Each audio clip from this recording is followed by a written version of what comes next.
ሩሲያና አሜሪካ በግልጽ ውጥረት ውስጥ የገቡበት አጋጣሚ ዛሬ ተፈጥሯል። አጋጣሚው ምንድነው? የሁለቱ ኃይላት ባህር ሰርጓጅ መርከቦችና ተዋጊ ጀቶች በሁለቱም በኩል ተፋጠው ነበረ። አንድን መርከብ አስይዛለሁና አልይዝም በሚል እንግዲህ ወታደራዊ ክርክር ወይም ወታደራዊ ፍጥጫ ውስጥ ነበሩ። አፍተር ኦል ግን የአሜሪካ ጦር መርከቧን በቁጥጥር ስር ውሏል። የሩሲያ ባህር ሰርጓጅ መርከቦችና የሩሲያ ተዋጊ ጀቶች ባሉበት አካባቢ መርከቧ በቁጥጥር ስር ውላለች። ይህ እንግዲህ ማለት የሩሲያ ኃይሎች እዛው ባሉበት በቆሙበት ወይም እየተንቀሳቀሱ ባሉበት አካባቢ ይቺ መርከብ ነዳጅ ጫኝ መርከብ ናት፣ በቁጥጥር ስር በአሜሪካ ኃይሎች ውላለች። ስለዚህ ከመቼውም ጊዜ በላይ ሩሲያና አሜሪካ ወታደራዊ ውጥረት ውስጥ ገብተውበት የነበረው አጋጣሚ ዛሬ ነበረ። እንግዲህ ይቺ ስትታደን የነበረችውን መርከብ በቁጥጥር ስር የዋሏት ዛሬ እንግዲህ በዛሬው ዕለት ሆኗል ማለት ነውና ትንሽ ይሄ የሩሲያን ኃይሎች እንግዲህ መርከብ አንቀሳቅሰው የጦር መርከብ አንቀሳቅሰው ተዋጊ ጀቶች አንቀሳቅሰው እዛ ላይ በሄሊኮፕተር በቁጥጥር ስር ማዋላቸው ደግሞ የአሜሪካ ኃይሎች የሚሰጠው ትርጓሜ ቀላል አይደለም እየተባለ ይገኛል። እንግዲህ የአሜሪካ ጦር ይህን ያደረገው ምንም እንኳን መርከቧ የሩሲያን ሰንደቅ ዓላማ የያዘችና በሩሲያ ሰንደቅ ዓላማ ስር የምትንቀሳቀስ ቢሆንም ከቬንዙዌላ ጋር ግንኙነት ያላት ናት፣ ከኢራን ጋር ግንኙነት ያላት ናት። ኦፍ ኮርስ ደግሞ ከቬንዙዌላ ከኢራንና ከራሷ ከራሽያ ጋር ግንኙነት ያላት ናት። ማዕቀብ የተጣለባትን ህገወጥ ነዳጅ ጫኝ መርከብ እየጠበቁ ነው የሩሲያ ኃይሎች የሚል ሀሳብም አለው። ባጭሩ እንግዲህ ህገወጥ መርከብ ናት ተብላ ትታሰብ ነበር። ይችን ህገወጥ መርከብ ለመጠበቅ ደግሞ የሩሲያ መርከቦች ሲባል ባህር ጣላቂ መርከቦች ሰማሪን የሚባሉት ወይም ደግሞ ባህር ሰርጓጅ የምንላቸውን መርከቦችና ተዋጊ ጀቶች ተንቀሳቅሰው ነበረ። እዛ ባሉበት አጋጣሚ እንግዲህ ሲያርፉባት ታይተዋል። ሄሊኮፕተሮች አርፈው በቁጥጥር ስር ሲያውሏት ተመልክተናልና ይሄ ትንሽ የሩሲያንም ጦር ጥያቄ ውስጥ የሚያስገባ ሆኗል። ምናልባት መርከቧ ከዚህ ቀደም ዲሴምበር 24 ከሁለት ሳምንት በፊት ከዛ በፊት የነበራትን ሰንደቅ ዓላማ ቀይራ የሩሲያን አድርጋ ነበር ስትንቀሳቀስ የነበረውና ለምን ቀየረች የሚለውም በበርካቶች ዘንድ መነጋገሪያ ሆኗል። እንግዲህ አደኑ ተጠናቆ አሜሪካ በቁጥጥር ስር መዋሏ ተሰምቷል። ለሩሲያ ግን ከባድ ጥያቄ ነው። ምክንያቱም አደገኛ የሚባሉት ባህር ሰርጓጅ መርከቦቿና ተዋጊ ጀቶቿም የሩሲያ እዛ አካባቢ ባሉበት ነው በቁጥጥር ስር የዋለችውና ከመቼውም ጊዜ በላይ ሁለቱ ኃይሎች ዛሬ እንግዲህ መጥፎ አጋጣሚ ዓለም ላይ ሊፈጠር ነበረ። ግን እንግዲህ እስካሁን ባለ ሁኔታ የፕሬዚዳንት ቭላድሚር ፑቲን መግለጫም የሚጠበቅ ይሆናል። እርምጃቸው ምን ሊሆን ይችላል የሚለውም እንደዚሁ ደግሞ የሚጠበቅ ነው። እዛ አካባቢ ባለ ሁኔታ ዝም ብለው ያያሉም ተብሎም አይታሰብም። ትንሽ ወታደራዊ ግጭቶች እዛ አካባቢ እንዳይፈጠሩም ስጋት አለ። የሩሲያ ሰማሪኖችና ዋርሺፖች ወይም ደግሞ የእነዚህ ባህር ሰርጓጅ መርከቦችና የጦር አውሮፕላኖች ባሉበት አካባቢ እዛው አካባቢ የተፈጸመ ጥቃት በመሆኑ እጅግ በበርካቶች ዘንድ ጥያቄ የሚያስነሳ ሆኗል። እንግዲህ የአሜሪካ ጦር የሩሲያ ሰንደቅ ዓላማ ያላትን የነዳጅ ጫኝ መርከብ በቁጥጥር ስር መዋሉን ይፋ አድርገዋል። ይሄ እንግዲህ ከቬንዙዌላ ጋር ግንኙነት ያላት ናት። ኖርዝ አትላንቲክ አካባቢ ደግሞ በቁጥጥር ስር እንደዋለች ተነግሯል። ከሳምንታት በፊት ነበር አሜሪካ ህገወጥ ናት፣ ማዕቀብ የተጣለባት መርከብ ናትና መያዝ አለባት የሚል ሀሳብ ሲሰጥ ነበረ። ከዛ ጋር በተያያዘ ነው እንግዲህ ፔት ሄግሴት መከላከያ ሚኒስትሩ አሁን የጦር ሚኒስትር የሆኑት ማለት ነው እንግዲህ ፔንታጎን በትእዛዙ አማካኝነት እንደዚህ አይነት እርምጃ የተወሰደውና ትንሽ ለሞስኮ ዋሽንግተን ከባዷ እንደሆነች ያሳየ ድርጊት እንደሆነም ሊወሰድ የሚችል ነው። በነገራችን ላይ የአሜሪካ የአውሮፓ ኮማንድ ነው ይህን ያደረገውና መርከቧ እንግዲህ የምትጠራው መርከቧ ሲባል የኦይል ታንከር መርከብ ነች። ኦፍኮርስ ግን የነዳጅ መርከብ ናት። ነዳጅ በመጫን የምትታወቅ ነው እና ስሟም ደግሞ ማሪኔራ በመባል ትታወቃለች። እነዚህ እንግዲህ ማሪኔራ በዚህ ልክ በቁጥጥር ስር መዋሏ የሩሲያን ኃይልና አቅም ጥያቄ ውስጥ ሊከት ይችላል ተብሎ ይታሰባል። ዋሽንግተን ፖስት በዚህ ልክ አስነብቦታል። ቀደም ሲል ግን ስሟ ቤላዋን በሚል ነበረ ስሟ የሚታወቀው። የአሜሪካን ማዕቀብ ወይም ሳንክሽን ቫይሌት አድርጋለች፣ አልፋለች፣ ጥሳለች፣ ያለ አግባብ ተንቀሳቅሳለች በሚል ነበረ ወታደራዊ ትእዛዝ ወጥቶባት አካባቢ ላይ በቁጥጥር ስር እንድትውል የተደረገው። ትእዛዝ ወጥቶባት ነበረ። ለበርካታ ጊዜያት ስታመልጣቸው ነበረ የአሜሪካን ኃይሎች በአትላንቲክ አካባቢ ሰው አሁን በመጨረሻ እንግዲህ የሩሲያ ኃይሎች እያጀቧት ነበረ ወይም አካባቢው ላይ ኤግዚስት አድርገው ነበረ፣ ግን ያን ማድረግ አልተቻለም። እንግዲህ ይሄ ብሎኬጁ ትንሽ አስቸጋሪ ነውና የሩሲያን ጦር በተለያየ አቅጣጫ እንግዲህ የበተነም ስለሆነ ትንሽ አስቸጋሪ ሊሆን ይችላል። የቬንዙዌላ ኦይል በሚል ነው እንግዲህ ስሙ። እንደው ፕሬዚዳንት ዶናልድ ትራምፕ እንግዲህ እስከ 50 ሚሊዮን እንደምታውቁት በተለያየ መገናኛ ብዙሃን እንደተገለጸው በጣም እጅግ በርካታ ቁጥር ያለው በርሜል ነዳጅን የመውሰድ ፍላጎት አላቸውና ፕሬዚዳንት ዶናልድ ትራምፕ ይሄ ትንሽ መክፈል አለባቸው ብሎ ስለሚያስቡም ይችኛዋም ከዛ አንጻር አብራ እንደታየች ሊጠቁም ይችላል ነው እንግዲህ የአሜሪካ የዩኤስ ዲፌንስ ሴክሬታሪ ወይም ደግሞ አሁን ዋር ሴክሬታሪ የሆኑት ፔት ሄግሴት የጻፉት አላችሁ በሶሻል ሚዲያ በምንም መንገድ አሜሪካ ልታመልጥ አትችልም የሚል ሀሳብ ነው።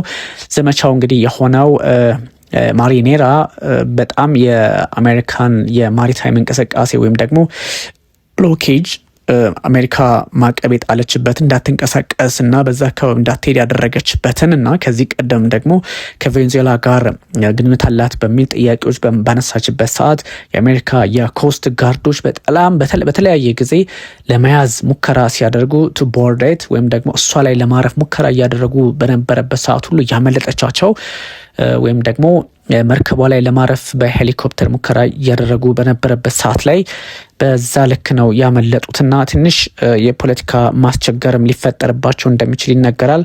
ሁኔታዎች ውስብስብ ሊሆኑ እንደሚችሉ ሳይታለም የተፈታ ነውና ብዙ ሰዎች እያንዳንዱን ጉዳይ በተለያየ አቅጣጫና መልክ ሊያዩ ይችላል። ግን የነ ፕሬዚዳንት ዶናልድ ትራምፕ አቅም የታየበትም ነው ሊባል ይችላል። ግን ብዙዎች ምንድነው የታሰበው ምን አይነት የፖለቲካ እንደምታ ያለው ነው ምንድነው ሀሳቡ ምንድነው ጉዳዩ የሚል የተለያዩ ጥያቄዎችን ለማንሳት ይሞክራሉ። ግን ፕሬዚዳንት ዶናልድ ትራምፕም ሆኑ አሁን ባለው የፖለቲካ ስርዓት ምንድነው የሚለውን ለማየት የሚያዳግቱ ነገሮችን መመልከት ይቻላልና አንዳንድ ሁኔታዎችን በቀላሉ ማየትን ብቻ ሳይሆን የፖለቲካ አውዱን ስርዓቱን ስሪቱን ማየትም ያስፈልጋል እና አንዳንድ ሁኔታዎች አሁን በቀላሉ የሚታዩም አይደሉም። ሁሉም ነገር በቃ በአጣዳፊ የሆነ የመጣበት ሰዓት ስለሆነ ማለት ነው።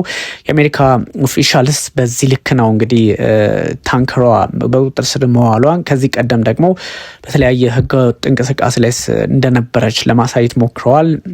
የሻዶ ፍሊት አካል ናት። ሻዶ ፍሊት ማለት አንድ መርከብ ወይም ደግሞ አንድ ኃይል ማዕቀብ ሲጣልበት ማዕቀቡን ለማምለጥ በተለያየ አጋጣሚ በተለያየ ሁኔታ ተደብቆ መንቀሳቀስ የሚፈልግበት ወይም ደግሞ ሻዶ ፍሊት የሚባለው በድብቅ እንቅስቃሴ የሚደረግበት ነውና ከዛ አንጻር አብሮ ሊታይ የሚችል ነውና ብዙ ሰዎች በዚህ ልክ የሚያዩት ነውና አንዳንድ ጉዳዮች በቀላሉ ሊታዩ ባይችሉም ግን የፖለቲካ ስርዓትና አውድንም ለማየት የሚሞክሩ ሰዎች አሉ። በምን መንገድ በምን ሁኔታ እንዴትና አጋጣሚ እንዴት መጠቀም ይቻላል ስለሚለው ማየት ያስፈልጋልና እንግዲህ በሻዶ ፍሊት አማካኝነት ነው። ሻዶ ፍሊት እንግዲህ እንደነገርኳችሁ በድብቅ የሚደረግ እንቅስቃሴ ነው። ለምሳሌ አሜሪካ አንድ የሆነ የኢራን የነዳጅ መርከብ ማዕቀብ ብትጥልበት ወይም የቻይና ወይም የሩሲያ ወይም የቬንዙዌላ እንደተለመደው ቢሆን ያቺ መርከብ በተለያየ ሰንደቅ ዓላማ ስም ራሷን እየቀያየረች በተለያዩ አጋጣሚዎች የተደበቀች በውሃ ላይ እንቅስቃሴ አድርጋ ፖለቲካሊ እንግዲህ ሻዶ ፍሊት ይባላል አምልጣ የምትፈልገው ቦታ ላይ የመድረስ አዝማሚያና አካሄድ ነው። ስለዚህ ከዛ አንጻር ብዙ ሁኔታዎች ግምት ውስጥ ገብተው ነበረ ነው ጉዳዩ። እንግዲህ ቬንዙዌላ ከሩሲያ ከኢራን ጋር ከሶስቱ ሀገራት ጋር ግንኙነት ያላት መርከብ ናት። ነዳጅን በህገወጥ መንገድ እየጫነች ወይ ከቬንዙዌላ ወደ ኢራን ወይ ከቬንዙዌላ ወደ ራሽያ አሊያም ደግሞ ከኢራን ወደ ቬንዙዌላ አሊያም ከራሽያ ወደ ቬንዙዌላ ትወስዳለች የሚል ሀሳብ ባለው መንገድ ነበረ ሲገለጽ የነበረውና የሩሲያ ስቴት ብሮድካስተርስ ወይም ደግሞ አርቲ የተለያዩ መረጃዎችን ነግሯል። ዩኤስ ፎርስስ ቦርደር ኦፍ እንግዲህ የአሜሪካ ኃይሎች በማሪኔራ ላይ ማረፋቸውን ነው በግልጽ ያስቀመጡት። ያ ማለት እንግዲህ በግልጽ አስቀምጠዋል ማለት በግልጽ ማስቀመጣቸው እንደዛ ብለው ፎቶዎቹን እያሳዩ ነበረ አርቲዎችና ያ ማለት መርከቧን በቁጥጥር ስር አውሏታል ማለት ነው። ወይም ደግሞ መርከቧ ላይ አርፈዋል ነው። ይሄ ምንድነው? የት ሆኖ ነው ፎቶ የተነሳው? የሳተላይት ኢሜጅ አይደለም።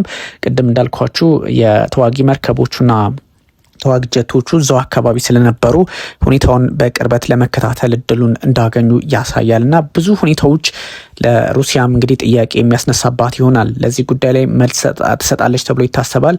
የዩኤስ ኃይል ግን በዚህ ልክ ሚሊተሪ ኦፕሬሽን አድርጎ ማሪኔራን ይዟታል ማለት ነው።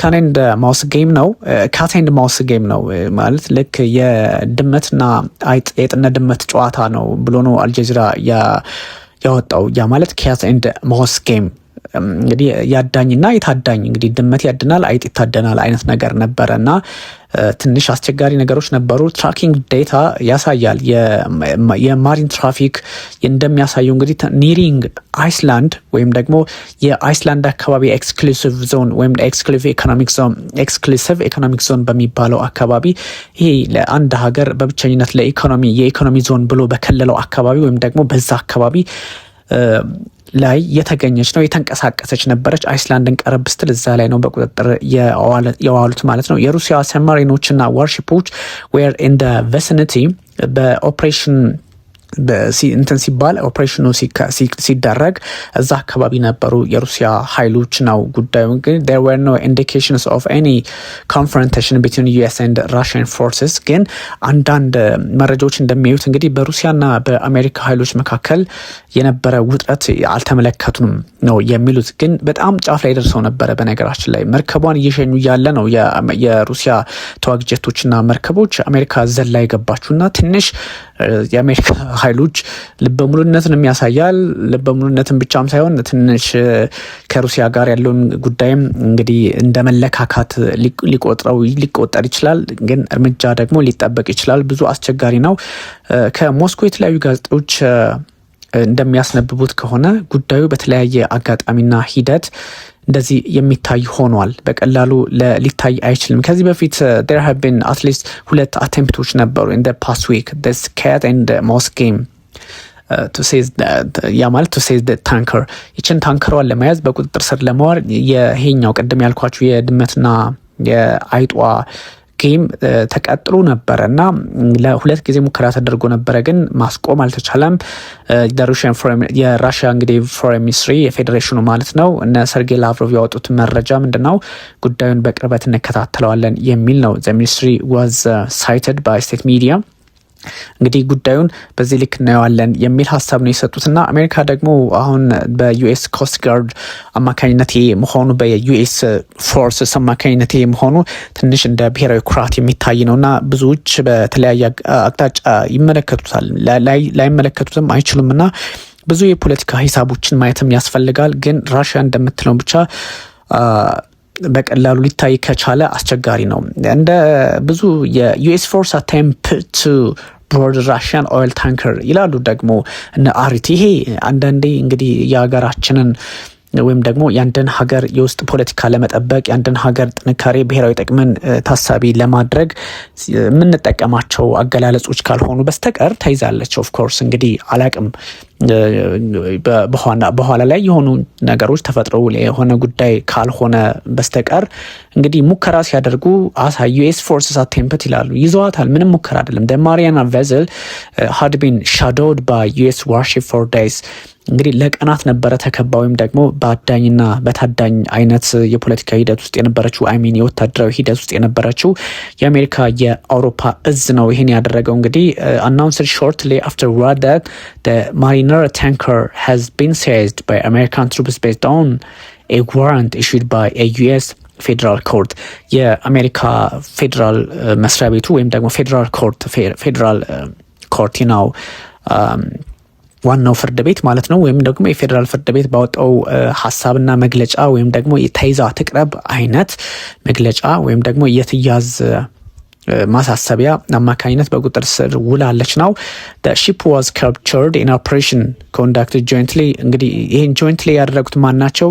የአሜሪካ የፍትህ ዲፓርትመንትና የአሜሪካ የሆምላንድ ሴኩሪቲ አንድ ላይ ሆነው ከዲፓርትመንት ኦፍ ዋር 3 ዲፓርትመንት ኦፍ ዋር የጦር ሚኒስቴር፣ ከዛ ደግሞ የፍትህ ሚኒስቴር፣ ከዛ ደግሞ የሀገር ውስጥ ደህንነት ሚኒስቴር ሆነው ወይም ደግሞ እነዚህ አንድ ላይ ሆነው ነው በቁጥጥር ስር የዋሏትና በጣም ከባድ የሚባል ዘመቻ እንዳደረጉ ነው የተነገረው።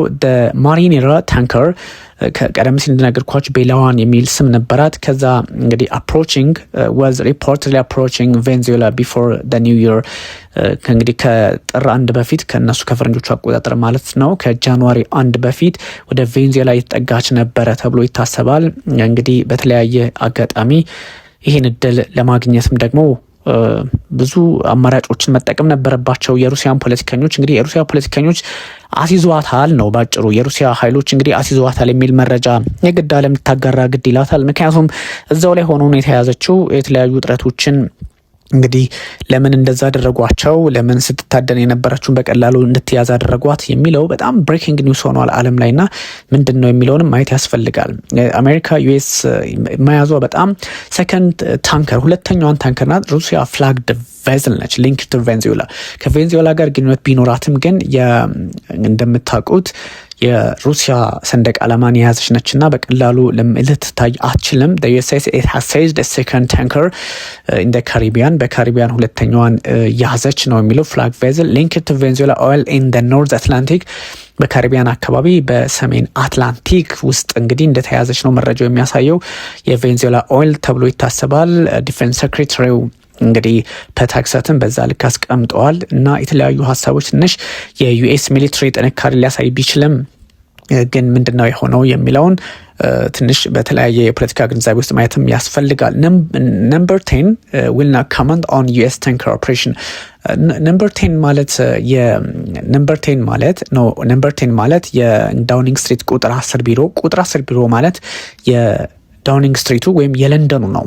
ይሄ በጣም የእንግሊዝ ፖለቲካ የሚቀመርበት ቢሮ ነውና ወይም ደግሞ ልክ እንደ ቤተ መንግስት እንደምንለው አይነት ነው። ዋይት ሃውስ ስንል በኦቫል ኦፊስ የተሰጠው መግለጫ እንደምንለው ነምበር 10 ላይ ወይም ደግሞ ቁጥር 10 ቢሮ ላይ የተሰጠው ሀሳብ ነውና በዚህ ጉዳይ ላይ ምንም አይነት ሀሳብ አልሰጡም። ብቻቸውን አሜሪካ እንዳደረገችው ወይም በጉዳዩ ላይ አስተያየት ከመስጠት መቆጠባቸውን ነው ቢቢሲ ያስነበበውና ትራምፕ አፒታይት ፎር ዩኒላተራል ሚሊተሪ አክሽን የሚለው ፕሬዚዳንት ዶናልድ ትራምፕ ማንም ትብብር ሳይጠይቁ ራሳቸው በቀላሉ በቁጥጥር ስር ለማዋል የሚያስችላቸውን አቅም እንደፈጠሩ ያሳይላቸዋል ተብሏል። እንግዲህ ምንድነው ራሽያ ምንድነው ምላሻቸው የሚለው አሲዟት ዝም የሚሉ ከሆነ በእርግጥም የሩሲያን አቅም በተለያየ ጥያቄ ውስጥ ሊያስገባ የሚችል ነው። የዩኤስ ካሪንግ አውት ኦፕሬሽን ቱ ሴዝ ቬንዙዌላ ሊንክ ታንከር ሲባል እንዲሁ በቀላሉ የሚታይ አይደለም። ምክንያቱም ከዚህ በፊት የሩሲያ ፖለቲከኞችም የተለያዩ ሙከራዎችን ሲያደርጉ ነበረ። የተለያዩ አጋጣሚዎችን ለማየትና የተለያዩ እድሎችን ቢያገኙ ኖሮ እነሱም ደግሞ እርምጃ ለመውሰድ ሙከራ ያደርጉ ነበረና ዩኤስኤስ ራሽያን ኦይል ታንከር በሚል አሁን በቃ በግልጽ መዘገብ ጀምረዋል እነ አርቲ ማለት ነውና ይሄ ምንድነው ዩኤስ እንግዲህ የዩሮፒያን ኮማንድ በዚህ ልክ አቅሙን አሳየ ማለት ለነ ፕሬዚዳንት ቭላዲሚር ፑቲን ፈተናቸውን ሊያበዛባቸው ይችላል። ትራምፕ ሴስ ዩዝ ቱ ሴል ቬንዙዌላ ኦይል ሲግናል ቶክስ ምናምን የሚሉ መረጃዎች ቅድም ስንመለከት ነበረና የተለያዩ ሀሳቦችም እንደዚሁ በቀላሉ የማይታዩበትን ነበረ። ከ30 እስከ 50 ሚሊዮን ባረል ነዳጅ ለአሜሪካ መስጠት አለባት ጠዋት ላይ ሲሉ ነበረ ፕሬዚዳንት ዶናልድ ትራምፕ እና አሁን ደግሞ ብዙ አቅማቸውን ሊፈትናቸው የማይችል ሊሆንላቸው ይችላል። ምክንያቱም ይሄኛው እቺ የነዳጅ መርከብ የተያዘችው የቬንዙዌላ አይደለችም። ቬንዙዌላማ ደካማ ሀገር ሆናለች መቼስ እንደሚታወቀው። ምክንያቱም ፕሬዚደንቷ እንግዲህ በቁጥጥር ስር የቤት እንትን ውስጥ ገብተው ማደሪያቸው ውስጥ ወይም ደግሞ ሴፍ ሆም የሚባለው ቦታ ላይ ገብተው በቀላሉ በቁጥጥር ስር አውለዋታልና ፕሬዚዳንቱን ማዋላቸው ይታወሳልና ይሄ ትንሽ የብዙም የቬንዙዌላ ጉዳይ እንኳን አሳሳቢ አይደለም። ግን ጉዳዩ ምንድነው ነው ዩኤስኤስ ሴኮንድ ኦይል ታንከር በሚለው አሁን በጣም በብሬኪንግ ኒውስ አማካኝነት እንትን እየተባለ ነበርና እንግዲህ በጣም ብዙዎቹ the army has announced the seizure of another oil tanker ሌላ ነው እንግዲህ ኤምቲ ሶፊያ this time in the Caribbean Sea በካሪቢያን ሲ ሁለተኛዋን ያዙ ነው። the army southern command ነው ይሄን ያዙ። ያኛው የአውሮፓ ነበረ የማሪኔራ ያልኳትን የያዘችውና ምንድነው የሚለውን በጣም ትንሽ በፖለቲካው መንገድም መቃኘት ያስፈልጋልና የነ ራሽያ እንግዲህ ምላሽ ምን ሊሆን ይችላል፣ ራሽያ በጉዳዩ ላይ ምን ልትል ትችላለች የሚለው በጣም በብዙዎች ዘንድ የሚታይና የፖለቲካ ትርጉም የተሰጠው ነው። በቀላሉም የማይታይ ነው። ሁሉም አሁን ብሬኪንግ ኒውስ ነው፣ ላይቭ ነው ጉዳዩ የሚታየውና በቀላሉም የሚታይ አይደለም ነው። የዚህኛውን እንግዲህ የብዙ ሰዎች በቀላሉ ሊያዋት ይሞክራሉ። አሜሪካ ስታድናት ነበረ። እንግዲህ የነዳጅ ጫኝ መርከቧ በቁጥጥር ስር መዋሏን ካስታወቀች በኋላ ደግሞ አንዳንድ ግርግሮች ሊፈጠሩ እንደሚችሉ በግልጽ ተቀምጧል። በአውሮፓ የአሜሪካ እዝ ነው እንግዲህ ይህን ያደረገው ከቬንዙዌላ ነዳጅ ጋር ግንኙነት እንዳላት በአሜሪካ ሲደረግ የነበረውን የነዳጅ ጫኝ መርከብን በቁጥጥር ስር የመዋል ሂደት በግልጽ በቁጥጥር ስር አውለው የፖለቲካ ሂደትን ብቻ ሳይሆን ወታደራዊ አጋጣሚዎችን አሜሪካ እያሰፋች መሄዷን የሚጠቁም እንደሆነ በይፋ ተቀምጧልና ምንድነው ሀሳቡ? በየትኛው አቅጣጫ ነው የሚታየው? እነ ፕሬዚዳንት ቭላዲሚር ፑቲን ምንድነው የሚያደርጉት? ፑቲን ለመጀመሪያ ጊዜ ማለት ይቻላል መጀመሪያ ጊዜ አይደለም፣ ኦፍ ኮርስ ብዙ ጊዜ ጫና ይፈጠርባቸዋል። እንግዲህ የአሜሪካና የሩሲያ ወታደሮች ጫፍ ላይ ደርሰው ነበረ። እንግዲህ እስካሁን ምንም ያየነው ጉዳይ የለም። ጫፍ ላይ ደርሰው ሊፋለሙ ሲል ለጥቂት ነው እንግዲህ ጉዳዩ እንትን ያለው። ምክንያቱም የነዚህ ሁለት ሀገራት በዓለማችን ላይ ቁጥር 1 እና 2 ወታደር አቅም ያላቸው ሀገራት ሊዋጉ ማለት ተታኮሱ ማለት የሚመጣውን አውዳሚ ችግር የሚመጣውን ሁኔታ እንደምታውቁት አስፈሪ ነውና በቀላሉ የሚቋጭም ስላልነበረ እንደው በዚህ ልክ ትንሽ ጋብ ማለቱ የምርም እንግዲህ ዓለም ባይ ዲፎልት እድለኛ ሆናለች ነው እንጂ እነዚህ ኃይላት የሚገቡበት ውጥረት እነዚህ ኃይላት የሚፋለሙበትን እድል የሚፈጥር ከሆነ በጣም መገመት ከምንችለው በላይ የሰው ልጅ ከሚያስበው በላይ ውጥረት ሊፈጠር ይችል ነበረ። ግን ያን በቁጥጥር ስር ያዋለ ወይም ደግሞ ሁኔታዎችን እንደዚሁ እንደው መፍትሄ እንዲመጣላቸው ያደረገ አንዳች ጉዳይ ተፈጥሯል ለማለት ነው። እንግዲህ ውድ ተመልካቾቻችን አዳዲስ መረጃዎች ከሩሲያ በኩል የሚወጣሉ፣ እነሱም ይዘን እንመለሳለን። ለአሁኑ ግን አመሰግናችኋለሁ።